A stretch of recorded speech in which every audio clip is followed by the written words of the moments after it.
What's going on, guys? Today I'm going to show you how to reconstitute your peptides as if we were on a FaceTime call. This is not medical advice, this is simply just educational. So what I'm going to do is I'm going to essentially pretend we are on a FaceTime call and walk you through reconstituting your peptides. Let's go. I've done this for a lot of my friends just to get them comfortable the first time around. I think it's a big barrier or deterrent for people that haven't tried peptides before, that don't know what to do when they get this powder. They don't know what to do with the bacteriostatic water.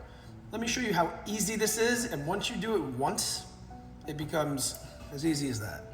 Material that we're going to need, you're going to need a mixing needle, which is just a bigger needle. You can get away with using an insulin needle as well. This is a 1 milliliter. So obviously if you're going to add 2 milliliters of bacteriostatic water into a peptide, you would have to fill this up twice. Hence why we like using a needle that's a little bit bigger if you can. One less step. Simple as that though. You'll need bacteriostatic water, and you're gonna need your peptide and some alcohol prep pads so that you can keep everything nice and clean and sterile. Everything I need right there. First thing I did, I took my bacteriostatic water and my peptide out of the refrigerator. I let them sit outside the fridge for a couple of minutes, 5 minutes or so, just to let the temperatures kind of even out. I'm going to pop the top of my peptide, pop the top right off the peptide. The bacteriostatic water already had the top popped off for me because I've used this bottle already. I'm going to take a alcohol prep pad. I'm going to clean the tops of my bacteriostatic water.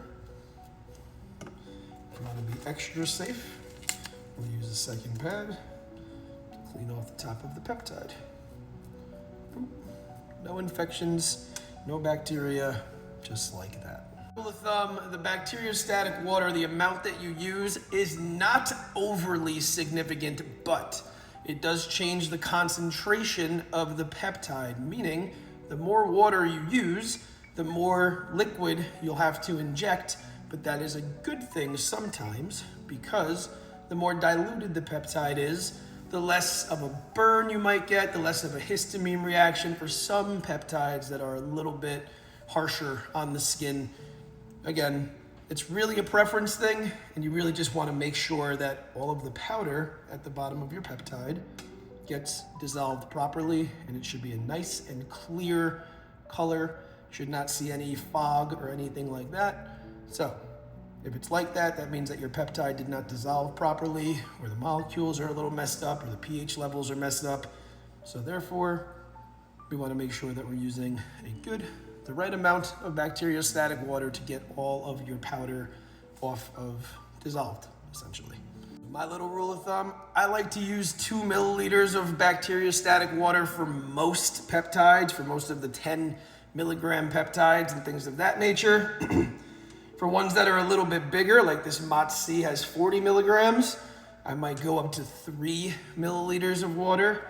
Reason for that, just to dilute it a little bit more, just to protect my skin a little bit more, and just to make sure that I am dissolving all of the peptide, and that's the way it works for me. I like it that way. I have had no bad skin reactions by using 2 or 3 milliliters of water. Couple exceptions, I guess. NAD for me. I do have an NAD here that has 500 milligrams. For that one, I used 5 milliliters of bacteriostatic water. Again, it is not the biggest game changer. You just want to make sure that you are dissolving your peptide properly and that it is a nice clear color. So figure out what works for you. 2 milliliters often is my go-to. I'm gonna pop the top off of my needle, have my bacteriostatic water. I know that I am drawing 2 milliliters of bacteriostatic water, so I'm gonna pull down to the 2 on my needle. So I just pulled down to the 2. This is air that is in here right now. Keep in mind, this needle does not go into you, and it will not, you don't have to be scared of this needle. It is not touching you at any point. Taking my bacteriostatic water, flip it nice and upside down. I'm going to get my needle right down the middle. We're in there. I'm going to push the air into the bacteriostatic water. Why do I do that? It makes it a little bit easier to draw. Not that it's ever difficult with water, but also I like to see that the water and the peptide eventually get those little bubbles when I push the water through, just to make sure that my needle's in the right place and I have no issues with my needle. So now, also get some of the pressure out of the bottle. So now I'm going to pull back to 2 milliliters. I like to do this nice and slow to try to avoid air bubbles to the best of my ability. As you see at the very top there, I do have a little air bubble. So I'm gonna go just a little beyond the 2 so that I can push that air bubble back in, and the top of my plunger will be directly at the 2 line. So let's see, I'm right beyond the 2. Now I'm gonna just push that little air bubble back in. Boom. We're right on the 2 now. You want to be as precise as possible with these because peptides, you want to dose these properly. So now I have 2 milliliters of bacteriostatic water in my needle, ready to go into my peptide.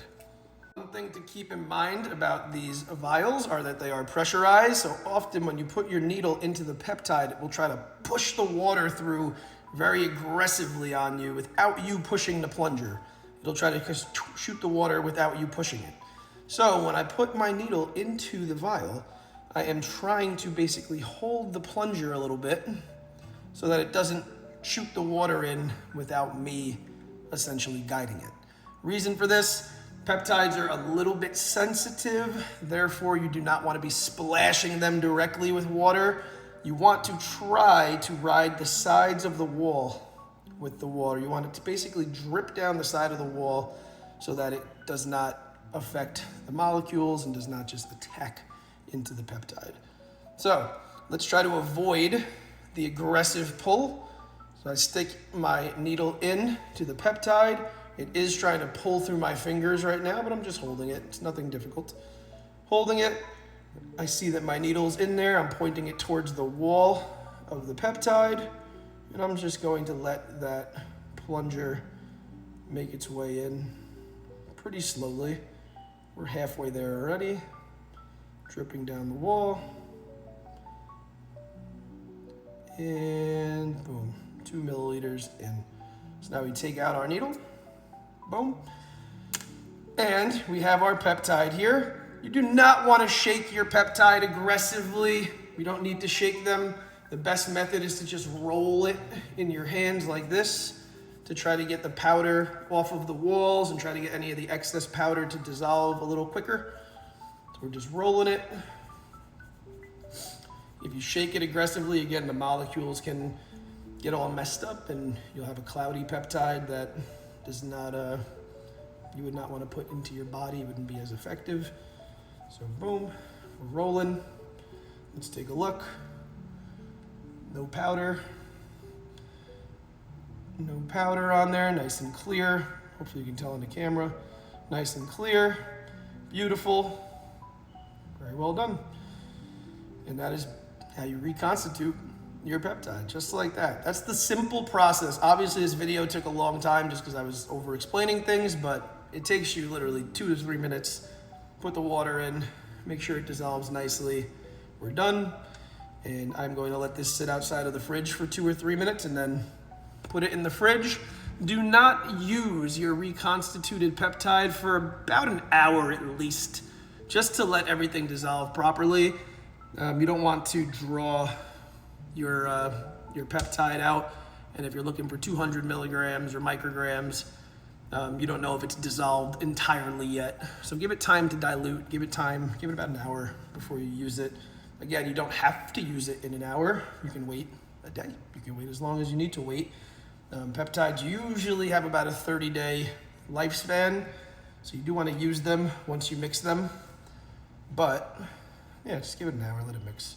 So I'm going to put this in the fridge, and I think we're ready to go. An hour from now, my CJC Ipamorelin will be ready to go.